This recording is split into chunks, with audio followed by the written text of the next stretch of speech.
The Nintendo Game Boy, it boasts many great games: Super Mario Land, Super Mario Land 2, the Donkey Kong Trilogy, Metroid 2, Operation C, the Pokemon games, DuckTales, and the game that reigns supreme, The Legend of Zelda: Link's Awakening.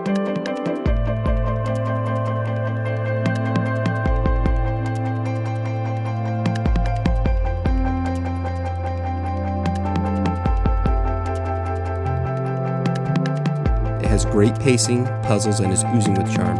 The first time I ran into a Goomba in a 2D section was one of the best surprises I've had playing a video game. A Zelda game that has Mario characters in it, and not just any characters, some of the most iconic characters across the Super Mario Bros. Catalog.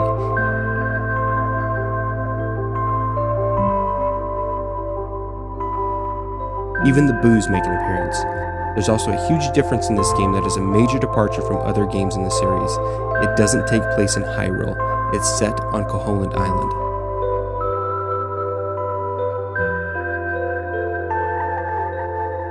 I experienced this game when it was on this. I don't remember the green screen bothering me, then again I didn't know any better. I was very young and had no knowledge that these games weren't supposed to be green. I thought these games were programmed that way. Little did I know Nintendo would roll out the Game Boy Pocket that played games in an almost true black and white. It's smaller and only runs on 3 AAA batteries. That's significantly better than the 4 AA's the original uses. Japan got the best version of the black and white Game Boy consoles with the Game Boy Light. It's very similar to the Game Boy Pocket, being slightly larger with a bump on the back. It takes 2 AA batteries, but it has a good reason for that. One click over and the console performs exactly like a Game Boy Pocket.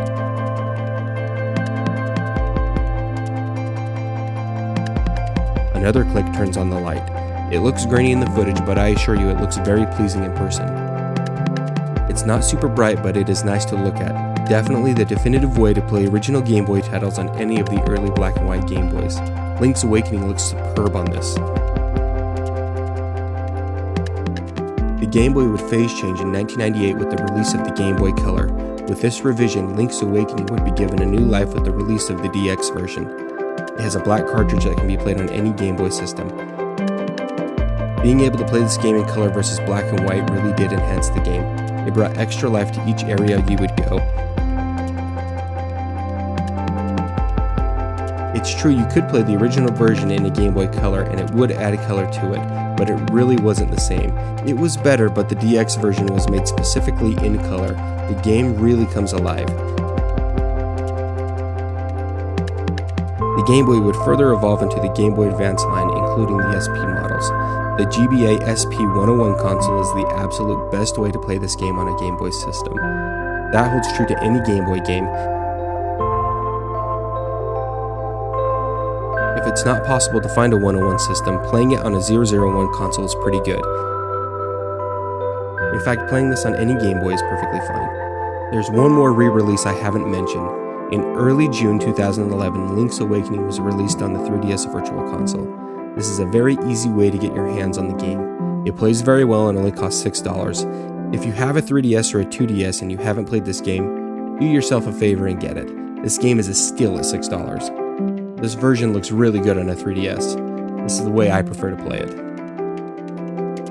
This Zelda game has a very unique story.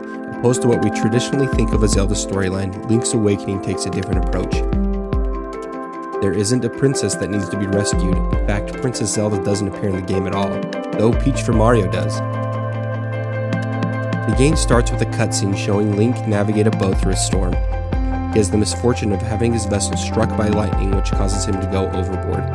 He washes up on a beach on an island without any of his possessions. Luckily, he's found by Marin, who takes him home.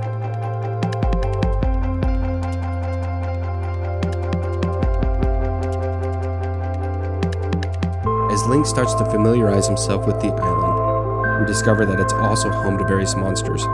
They've also noticed that the monsters have been acting weird ever since Link arrived on the island. We are occasionally guided by an owl who we meet after we find our sword on the beach. He lets us know that there's only one way off the island, and that is to wake the windfish who sleeps in an egg at the top of the mountain. The only way to wake the windfish is to play the instrument you have gathered at the end of the various dungeons and temples. However, everything isn't what it seems. There's a surprise twist to the story if you happen to make it to the end. Even the monsters are aware of the twist and comment on it while you're fighting them. If you haven't played this game, or it's been a while since you've played it, you owe it to yourself to play it. For me personally, this game has stuck with me ever since I played it on the original green screen Game Boy. From the 2D side-scrolling sections to the charm that bursts out from seemingly mundane sections of the game, this game has it all. It's in my top 2 Zelda games of all time, and I'm sure it won't be dethroned anytime soon.